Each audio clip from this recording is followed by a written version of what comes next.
Well, for the next session, let me now call onto the stage somebody who might call a friend, somebody who has been one of the most committed people whom I know to the cause of the environment for a long period of time. Mirza is, of course, known for her remarkable performances in the entertainment industry, but what really truly inspires me is her unwavering dedication to environment causes, to animal rights, and to many green initiatives. So Dia, please do come up and join us on the stage. It's always so good to have you with us. Hi, good to see you. And Dia is going to be joined by the amazing Hurst, who's Amazon's Chief Sustainability Officer, who's spearheading Amazon's mission to become net zero carbon by 2040. Kara.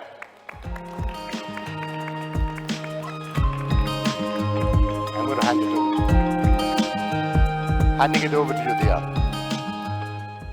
Thank you, Vikram, for that warm introduction. Namaste, everyone. How are you all doing? I am so excited to be hosting this conversation for all of you. I'm so excited to be speaking with you, Kara.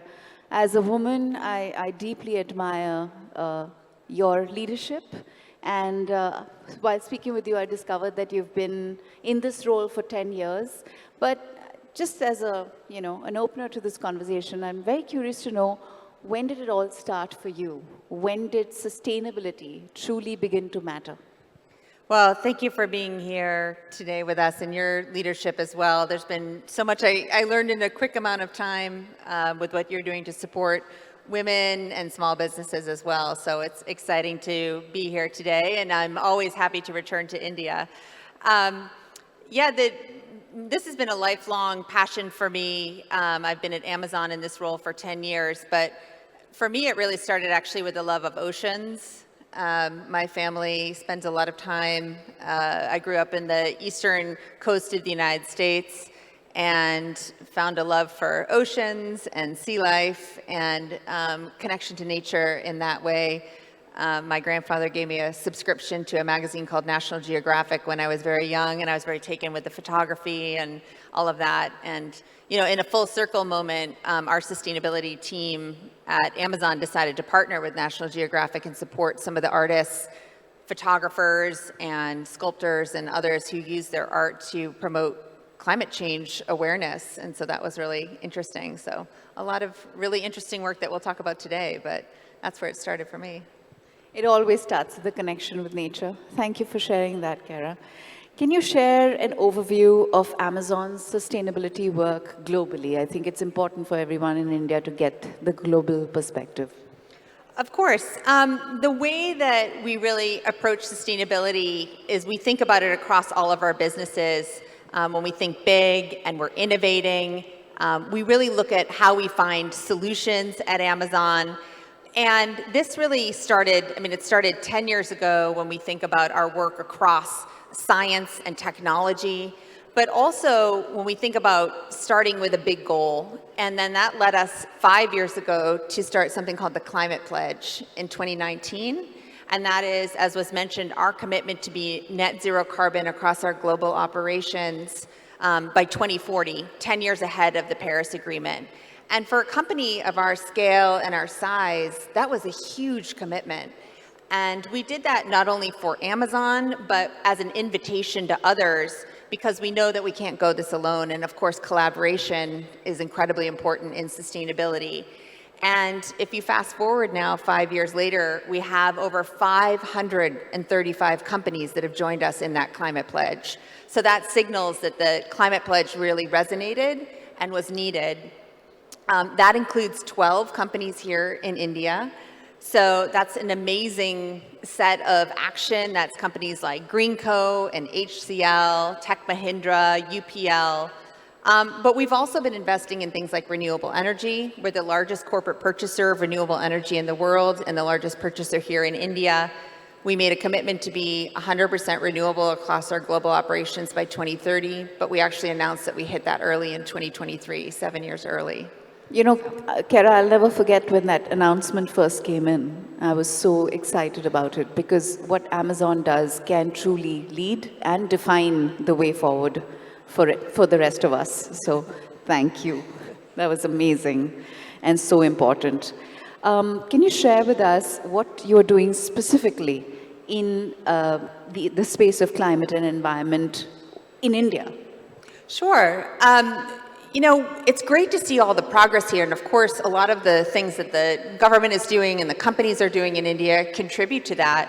I've been to India several times. In my visit here last year, I had the opportunity to see the launch of our global last mile fleet. And this was a first, really, for Amazon anywhere in the world, where we launched entirely with electric vehicles.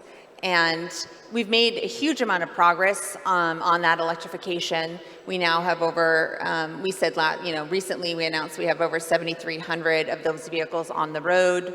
We're also working with Climate Pledge signatories on what we call joint action projects.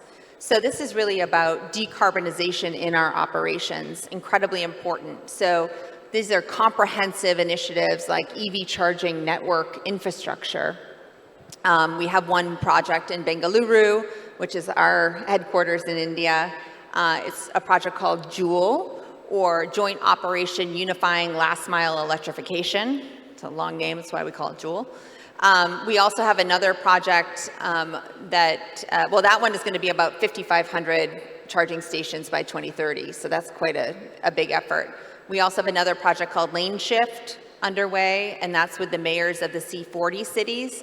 And that's going to be, in Mumbai and really kind of fast-growing urban centers and looking kind of more the middle mile.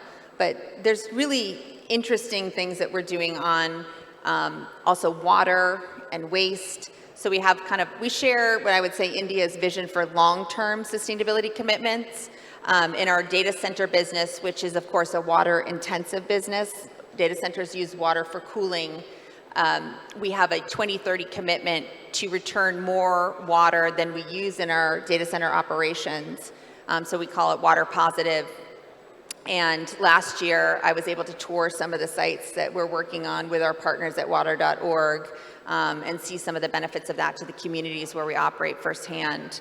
We also have something called the Right Now Climate Fund. And so we've committed to investing $3 million for nature-based projects in India. We mentioned nature already, very important. And I will also mention we've launched a network of 75 urban food gardens in municipal schools. And so these are expected to provide 15 million nutritious meals for children over the next 3 years. There's lots of other things we're doing. I visited the Western Ghats region last year.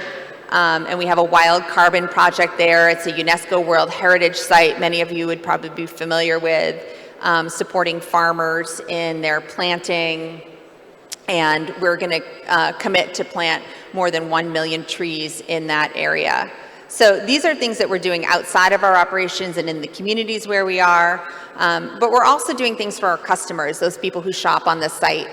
And things like working on our packaging, working on more recyclable materials, eliminating single-use plastics. So we have every single part of our operations, whether it's our transportation, logistics, our fulfillment, our products, our materials that we use, we're trying to make it sustainable. Thank you. That's a long list, but what is very evident as a consumer is the big change in the packaging and the elimination of the use of single-use plastics, which is very, very helpful, Kara. I really appreciate it. Thank you. When we talk about challenges, it's hard to kind of, I think, explain just one set. But as somebody who's been working in this space, what are the challenges that you face the most? I would assume it's behavior change, but I'd love to know what you think it is. Yeah, I think, it's thinking about the scale of our operations and how much we have to do across, the size of the company that you are, and where do you get started? How do you think about those challenges and tackling them? But, another one of them is thinking about waste, and making those material changes. We need to scale the technologies head on. So with millions of different types of products and an infinite number of different things that people order and those combinations, you want to get the products to people in a protected way, because one of the bigger environmental challenges is if we minimize the packaging or send it without packaging, but the product arrives damaged, that's worse for the environment. So we want to, have a combination. We use a lot of machine learning and algorithms to determine, an AI now, we have a packed engine to determine the best options, so we can deliver that product in minimized packaging. But we need to have it get there safely and undamaged. We really use, I would say, a very science-based approach in everything that we do, but we've got to balance that with the customer experience. So that's one of the more challenging things that we face. I get that. I'm sure everybody in this room does. We're running out of time, so I'm going to actually skip a few of the other questions that I would have loved to explore with you. But one that I won't miss is this one. I discovered some of the most incredible small and medium businesses on Amazon that were sustainable and doing extraordinary work that I cared deeply about, and went on to investing in those companies. So thank you for introducing me to them. And actually, one of the reasons why these companies continue to survive and thrive despite the market conditions is because they have Amazon. I want you to tell us, you're working closely to help farmers grow their businesses. I also want you to tell us what, where the small and medium business owners are today, and how is Amazon facilitating their growth? With the farmers? Yes. Yeah. I think in particular... And maybe even include, female-led entrepreneurs and female-led businesses, because these are two aspects that I'm very curious to know more about how you're pushing these ahead. Yeah, I think in particular for the farmers, we have developed an app that will help them understand a little bit more of what they're seeing in terms of the aspects of climate change, and they can get information, they can get personalized kind of crop advisory, real-time weather information, weather updates, chat with experts, and we're really already seeing some of the benefits of this. Crop yields are up, we're seeing the aspects of communities. So again, technology isn't to solve for everything, but when we can utilize the big data sets that we have, the information we have, the knowledge and the science technology that we have around climate, and share that information and partner with the communities and that where we live, work, and operate, I think that makes everyone feel good at Amazon and also provides a huge benefit to those farmers. So that's a great example. On the aspect of working, as we're both passionate about working with women entrepreneurs, we have Amazon Saheli is a program that helps women who are making handcrafted items have a marketplace really for kind of boosting the visibility of those items and selling those items and growing their businesses online, which is so important, as we talked about, for small entrepreneurs to be able to grow those businesses online. And we also have Amazon Karigar, which is a program. There are 100,000 products to choose from and over 1.2 million artisans who have already had their lives touched by that. So we're really proud of those kinds of investments and also the opportunities, and many of you in the room who may be utilizing those who have helped us to grow in those ways. Those are really incredible opportunities. So it's very, very inspiring to see people who participate in that and have helped it to grow. Thank you. I can't even begin to express how the kind of meaningful relationships I've been able to build with some wonderful companies thanks to this just discovery that I made of them on Amazon. I'm going to end this session. We have less than 2 minutes left, and we have to keep time with asking you about the fact that India has, 66% of our population is under the age of 35, and that is amazing and is filled with potential and opportunity. But what advice would you give to young professionals and business owners who want to do more in the sustainability space? Because I know so many of them who are doing incredible work leading with innovation, coming up with these incredible options for packaging and all kinds of other materials. So what advice would you give them as Amazon? Yeah, I think this next generation is so inspiring. I have a 19-year-old and a 16-year-old, so I live this in my home. The solution seekers. Yeah, they are, and they're also pushing. They're pushing in good ways. They're going to consume differently. They're going to consume, they don't want to consume as much. They're going to consume product as a service. They don't want to own as many things. They're okay with secondhand product. They're okay with refurbished in a different way. So I just think their ethos is going to be very different. And they're also, I think more attuned to where the planet is going and incorporating science. But one of the things I would say for those who are interested in sustainability is find a way to incorporate that in everything that you do. We get a lot of young people asking us about joining the sustainability teams at Amazon, or how can I incorporate that into my daily life, into my work.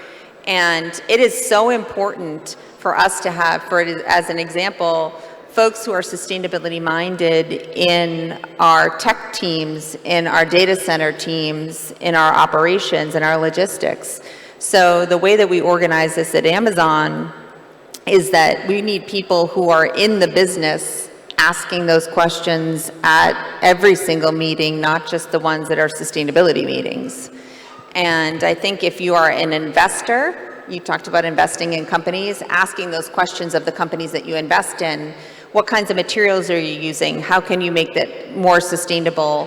What kinds of plastics? How can you reduce waste? How are you thinking about sustainability? Asking those questions as an investor, as a consumer, as someone who's whatever part of the business you're in, and looking for the science-based certifications, and we provide a way to do that on the Amazon site. Whether you're, a communicator, an engineer, a scientist, there are opportunities to pursue what sustainability broadly in a wide range of careers, in a wide range of the ways that we consume, and a wide range of the ways that, we vote our politicians in. So I would say there's a huge amount of advocacy and ways that we can influence in all parts of our lives. And so young people have a lot of agency, and I think it's very doable that we can have a sustainable planet, and we are hugely optimistic about that. I share in your optimism completely. Thank you, Kara, for that conversation and all your insights. We're so happy to have you here in India. I hope the next few days are as rewarding as today has been. Thank you. Thank you for being part of Smbhav. Yeah. Thank you. Thank you, everyone.